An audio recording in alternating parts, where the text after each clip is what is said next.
मैं आप हिंदी में जवाब दूं इसको? Yeah. Hi, I have a question for Manoj sir. Manoj sir, silence does not have to be that all dark and sinister word.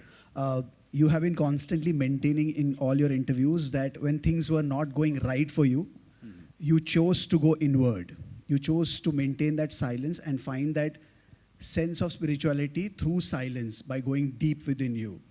When things also get ultra competitive, perhaps toxic, you also chose to do that. Can you please shed light on the same, the significance of silence? आपका राब्ता silence से कितना तगड़ा है उस पर मैं आप बात- हिंदी में जवाब दूं इसको? Yeah, both. हाँ।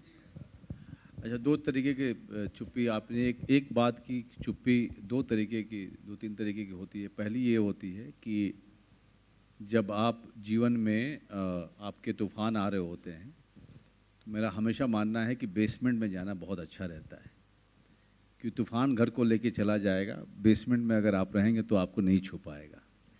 बेसमेंट का मतलब वो ये होता है कि चुप होकर के अपनी यात्रा को सोचना और देखना कि आपने क्या सही किया और क्या गलत किया, क्योंकि तूफान के साथ में आप छाती खोल के खड़ा नहीं रह सकते हैं। ज़्यादा सही होता है कि आप अपने अंदर झांक के देखें कि आपने क्या सही किया, क्या गलत किया।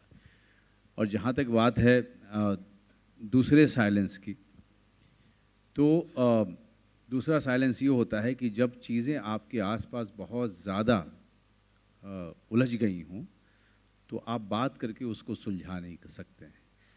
सारे पर्सपेक्टिव से उस चीज़ को देखना होता है और साइलेंटली उसको एनालाइज करना होता है, और तभी जाकर के आप किसी मकाम पे किसी कंक्लूजन में पहुंच सकते हैं। तो वो साइलेंस ये साइलेंस है, दूसरा वाला। हाय सेंटर, Mayur here from beyond Bollywood. मेरा सवाल मनोज जी से है। सर, मैंने एक इंटरव्यू में आपने बड़ी खूबसूरत बात कही थी कि सिनेमा से अगर वाकई अगर कुछ बदल सकता है तो वो है लोगों के हेयर स्टाइल। तो सर, अगर आप मेरी टाट देख पा रहे हो तो कुछ बता सकते हैं कि मुझे किसका हेयर स्टाइल फॉलो करना चाहिए? नहीं, वो पारुल वो चीज़ बेचती है।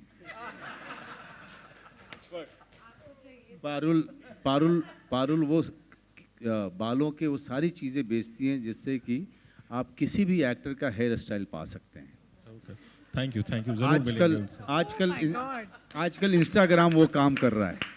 ये मैंने बालों पे लगाया, आपको चाहिए तो कांटेक्ट जी, shine hair DM me. Shine hair.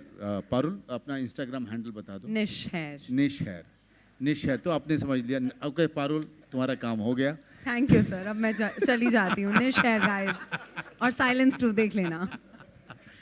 नहीं, मतलब मैं बड़ी सी, मैं इसको मजाक में कभी नहीं बोलता हूँ।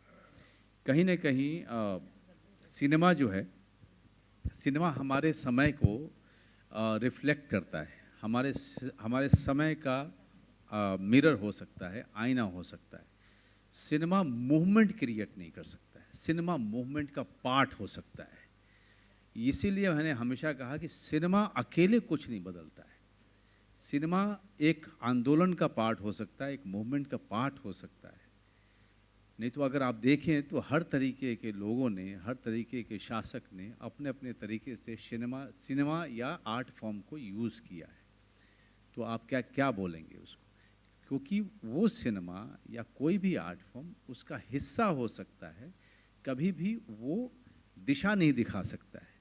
वो मेरे समय को दिखा सकता है। जब अमिताभ बच्चन जी एंग्री मैन के तौर पे आए थे तो बेरोज़गारी थी, निराशावाद था, होपलेसनेस जिसको कहते हैं। उस समय आम आदमी को पता नहीं था कि अपने आप को वेंट आउट कैसे करे, कहाँ पे देखे। तो अमिताभ बच्चन जी में उन्होंने अपने आप को देखा और वहाँ पर उनकी फिल्में देख करके उन्होंने वेंट आउट किया। उनको लगा कि ये मैं हूँ जो सामने खड़ा है और वो दुनिया से, वो सिस्टम से लड़ रहा है। तो इसी तरीके से जब रोमांटिसिज्म का समय आता है तो शम्मी कपूर हुए, और हमारे आपके समय में सलमान, शाहरुख और आमिर हुए। तो हम जो सिनेमा देखते हैं वो हमारे दौर का आईना होता है। वो खुद में कोई आंदोलन और या मूवमेंट नहीं होता।